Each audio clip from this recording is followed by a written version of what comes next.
Happy Halloween and welcome back to Dagon. We are continuing our DLC journey. We we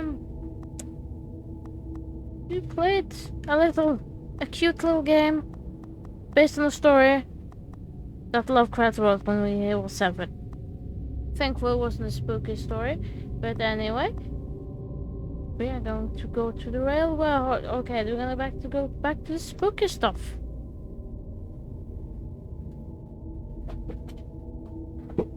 Okay, what is this?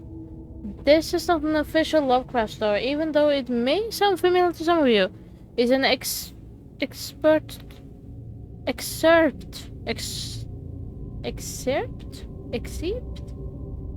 It's something from the writer's letter to his friend Donald Wandrei from November 24th, 1927, in which he described one of his dreams, or rather a nightmare. Now! I don't like nightmares. We don't like nightmares. We don't write down our nightmares. We forget our nightmares.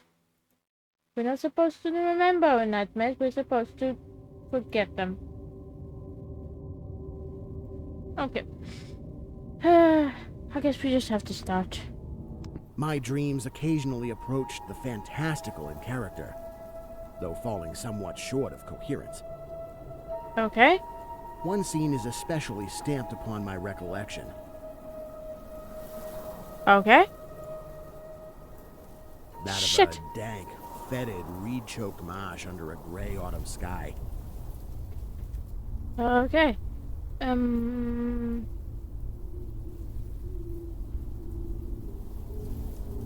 Also, this is another thing with the human brain. We happen to make figures. That's the thing.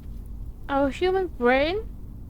You know when you're standing in a dark corner and you see a spooky figure in the corner? You see a ghost? The thing is that the brain uses memory. We use past memories. It's like when you see stuff we don't understand, the brain goes into the archive, picks up memories that look similar and makes a new picture of things. That's why new things are based on what we see and old memories, like knowledge. That's why we can see pictures of Jesus in toast and stuff. Or figures on when you see in the blue sky when there's a blue sky and there's just a few clouds and some of the clouds look like a dog or a flower. For a second I thought this was a bone, and I also thought this was a horse head.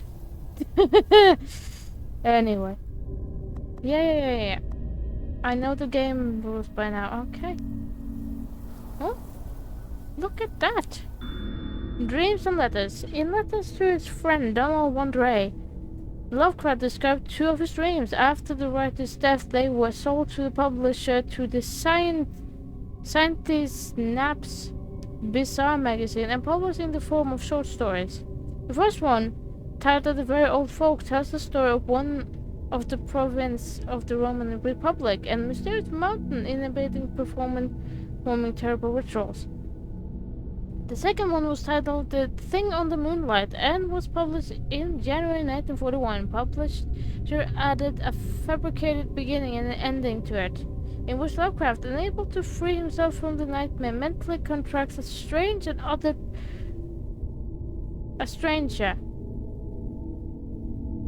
Mentally contacts a stranger. Other publisher later reprinted the story, unaware that some of the text is not authentic. It is this dream that we present here. It is this dream that we present there in its original form, without any additions. Okay. Okay.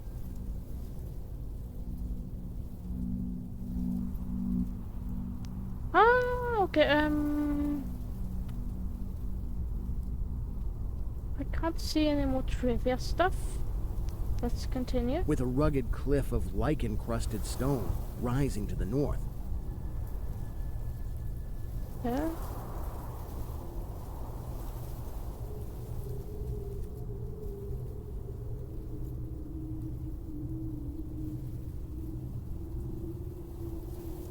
Yeah, I swear that looks like a horse head. Oh, yeah. Okay. Haha! Donald Wandre. Donald Wandre, the recipient of the letter containing the story represented here, had a significant impact on the career of the writer from Providence. One of Lovecraft's most famous stories, The Call of Cthulhu, was initially rejected by the publisher of Weird Tales magazine. Wandre visited his office and made a small vacation during the conversation, suggesting that Lovecraft was looking for other magazines to expand his audience. After this visit, the nervous publisher decided to accept the story and then publish it in 1928. That's what we have friends for. That's what we have friends for. Just like Lovecraft, Wandre was interested in poetry. Among others, he created the Sonnets of the Midnight Hours, a series which inspired the creator Dagon to write the famous sonnet Fungi from Yugoth. But his greatest merit was co-founded the Arkham House publishing house with August Deleth, which published Lovecraft's work after the writer's death, contributing greatly to his current popularity. Okay. So is that a sword, a bone, a pipe, a long stick with a handle? What is that thing? A bow? Okay, what is this? Okay, we're going to a mountain. Impelled by some obscure quest, I ascended a rift, or cleft, in this beetling precipice.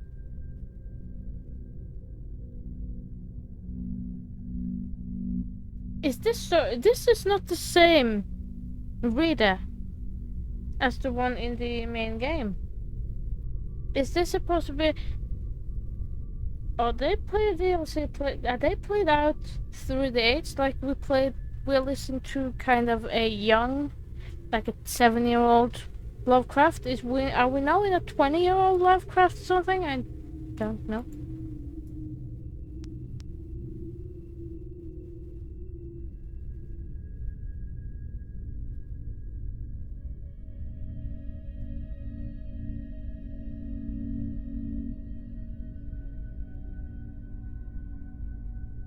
Can't find any trivia here. I'm just so afraid that I will skip a trivia and then I have to play through it again. Okay? What's up here? Noting as I did so the black mouths of many fearsome burrows extending from both walls into the depths of the stony plateau. Many dark holes. Aha, there we have... There you go. Author's voice. The protagonist whose fate you follow is Lovecraft himself. After all, it's an account of his dream. That's why we want to That's why we want to reproduce his way of speaking and accent as faithful as possible. Unfortunately, no recording of his voice have survived. That's why we had to rely only on the description from numerous letters. Friends reminded his voice at high-pitched, thin and flat. However, the change while reading or reciting as the writer's wife, Sonia Green, recalls his voice to then become stronger, clear and deeply resonant. Well, that's maybe your voice how you speak can also tell how you are mentally. Maybe it was and how you and also deflect the roles you have for different people, because we have different roles in life. Like I speak in a certain way to my friends, but I don't speak the same way to my mother, for example. Lovecraft spoke with a New England accent, which has the writer himself mentioned was characterized by the following. We don't sound any final R in words like car. We don't sound any final R car in words like car, far, and see, potentially our common pronunciation is instigable by a for car, far, etc. So in his youth, Lovecraft tested his singing skills and then recorded some of his rehearsal. My mother actually liked the result. My mother are not always unbiased, mothers are not unbiased critics, but I saw through that in accident soon removed the incriminating evidence. Later I tried something less ambitious, which was better. This was a better success, but reminded me so much of the way a dying fox terrier that I very carelessly happened to drop the recorder, soon after it was made. The record, okay, not the recorder, the record. I have since confirmed my artistic talent in literature. Okay. He tried to sing, he didn't like his singing, so he started writing instead. Okay. Okay, we have to climb off the mountains of holes.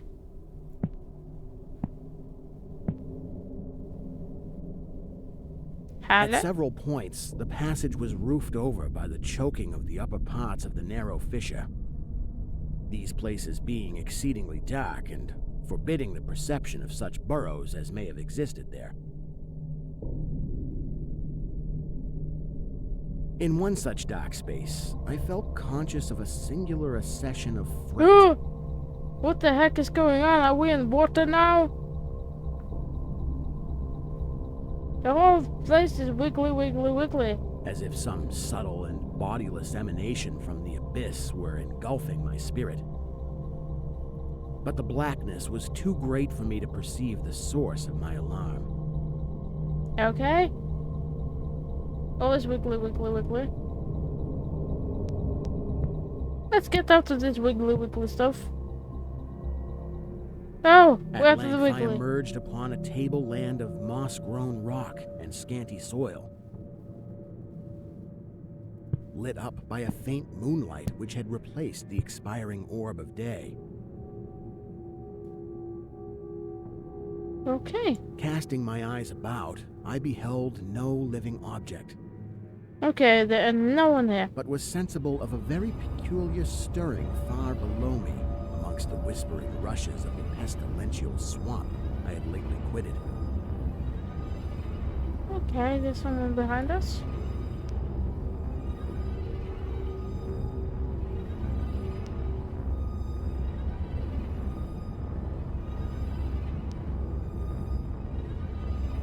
Shit, are we gonna see spooky, scary things? Because this is a stream, meaning that he may or may not describe the monster this time. Shit! I forgot that he doesn't describe.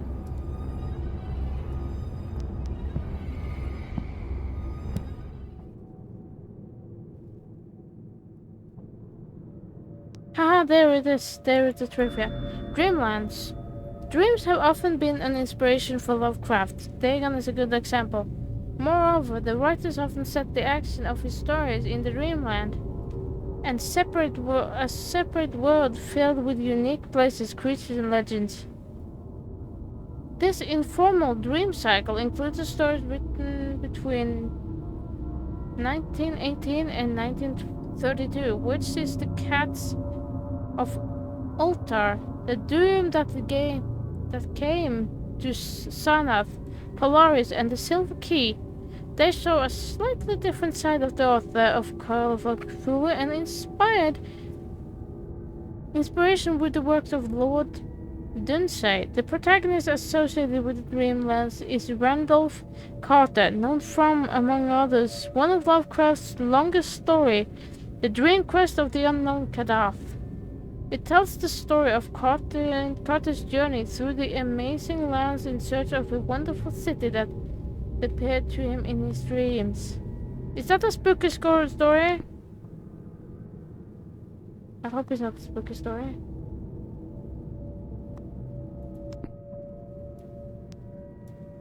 Okay. Let's just go. Continue. What in the world is this? Also, it looks like a gravestone, but I don't know. It's a. I think it's a pole for it's electricity stuff. It's a pole. What in the world is this?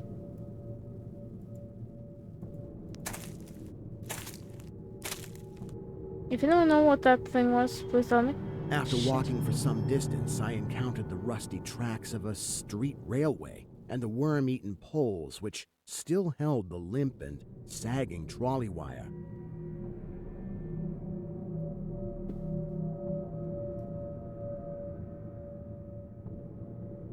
Shit, did I skip something?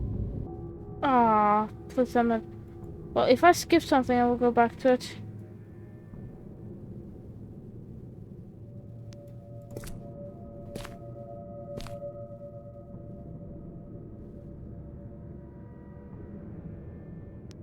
Huh? Oh, I did not skip anything. It was just that why a head? What in the head? Why is there a head there? Or a mask, maybe? Borrow concept. Lovecraft believed that authors could make their stories more credible by exchanging ideas and drawing from each other's works. The best example is the famous invented book Necronomicon, which also appears in the works of his friends, such as Robert Bluff, later creator of Psycho, and Robert E. Howard, the creator of Conan the Barbarian. It's present in the works of various other writers, has even led the mythologization of the Necronomicon, and they appear of reference to the book in the countless novels, films, and other works of pop culture. Lovecraft himself also used elements of other people's works, such as the book The Unspecialization called Nameless Okay, there was German shit. Nameless Cults by Robert E. Howard and The Vermis Mysterious Mysteries of Worm by Robert Block Hastor, a creature borrowed from the Robert V. Chambers, author of The Yellow King. No, not The Yellow King, The King in Yellow, sorry. The King in... I have... Why I read it that way is because I have watched lore videos of the game inspired by that book. Someone brings out, oh, I've seen this before, let's call it something else.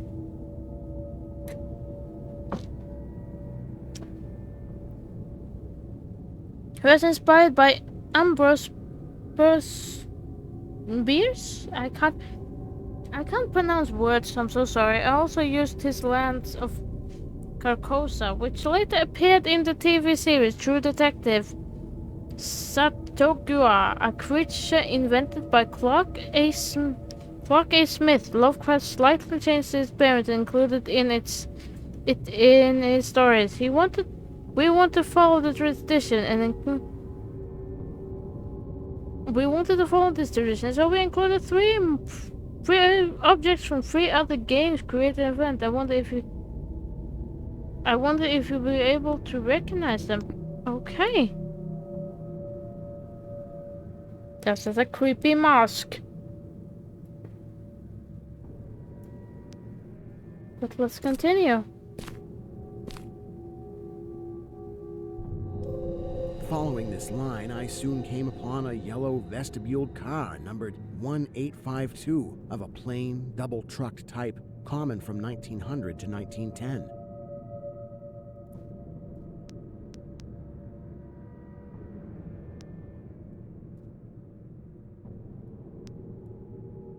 Okay.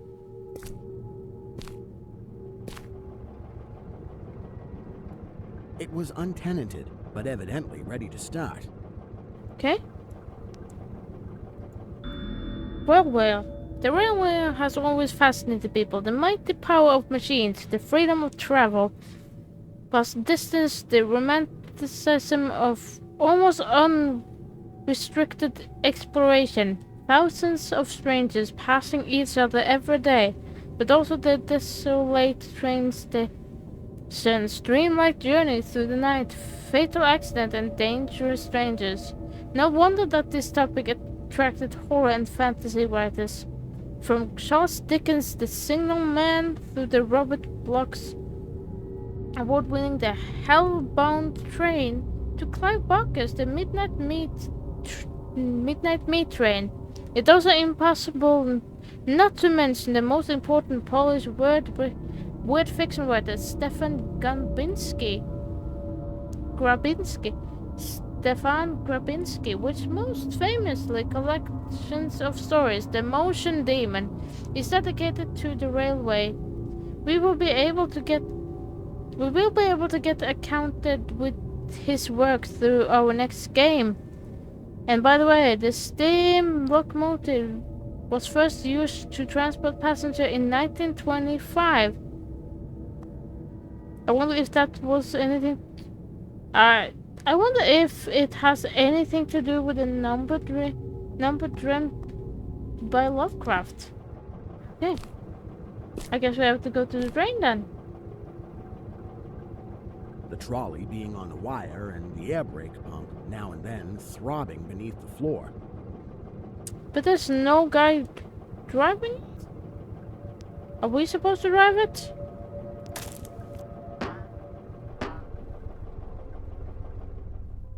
I boarded it and looked vainly about for the light switch.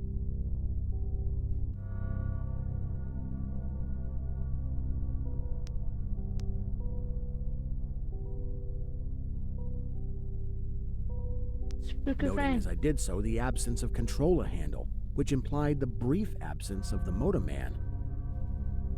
Then I sat down in one of the cross seats toward the middle, awaiting the arrival of the crew and starting of the vehicle.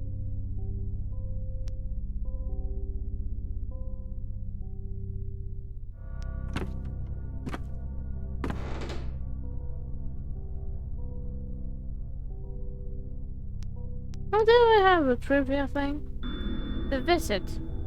In 1925, Donald Bandray hitchhiked from Minnesota to Rhode Island to visit Lovecraft, sometimes having to spend the night outdoors during the trip. Over the course of more than 2 weeks, Lovecraft showed the guests around the most interesting place in his hometown of Providence and the surrounding area. They also went among the other to Boston, where the writer wanted to show his friend the house which partially inspired the story. Pickman's model, unfortunately, it turned out that it had been demolished.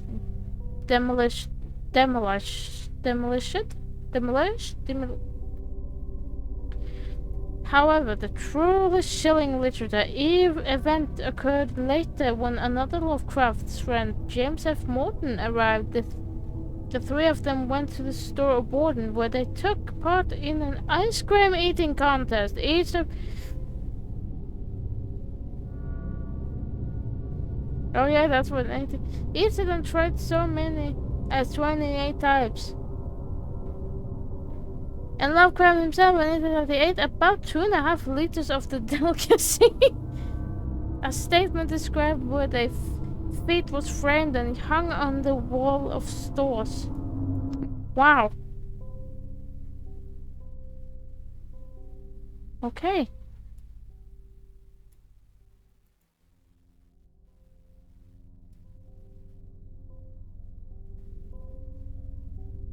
Okay, oh there it is. Okay. Presently I heard a swishing in the sparse grass toward the left. Oh shit. The dark forms of 2 men looming up in the moonlight. Oh. They had the regulation caps of a railway company, and I could not doubt but that they were the conductor and motorman. Then one of them sniffed with singular sharpness and raised his face to howl at the moon. Oh shit. Wolves? The other dropped on all fours to run toward the car. I leapt up and at once raced madly out of that car.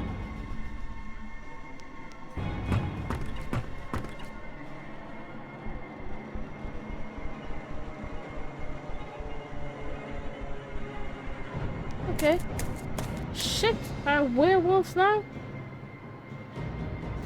way across endless leagues of plateau till exhaustion waked me.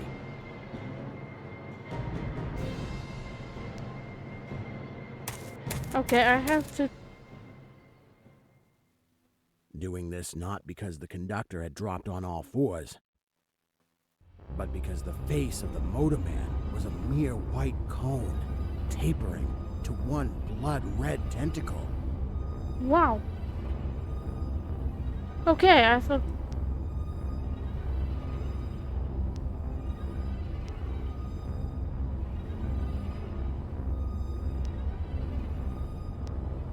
This looks like a mask. Kind of a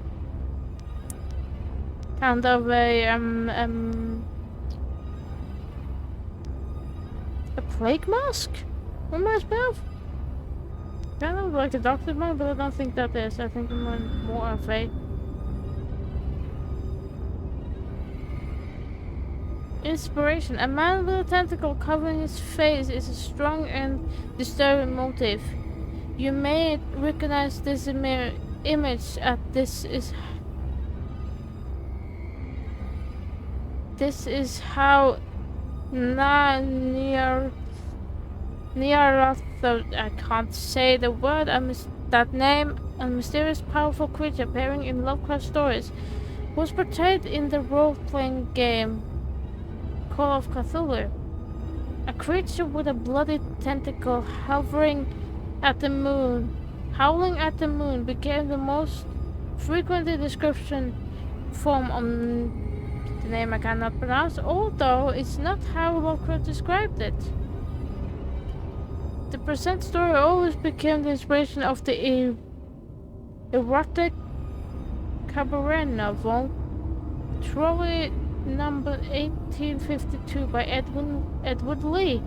Its hero is Lovecraft himself. He accepted a commission to write a specific type of story combining horror and sensual themes, which featured the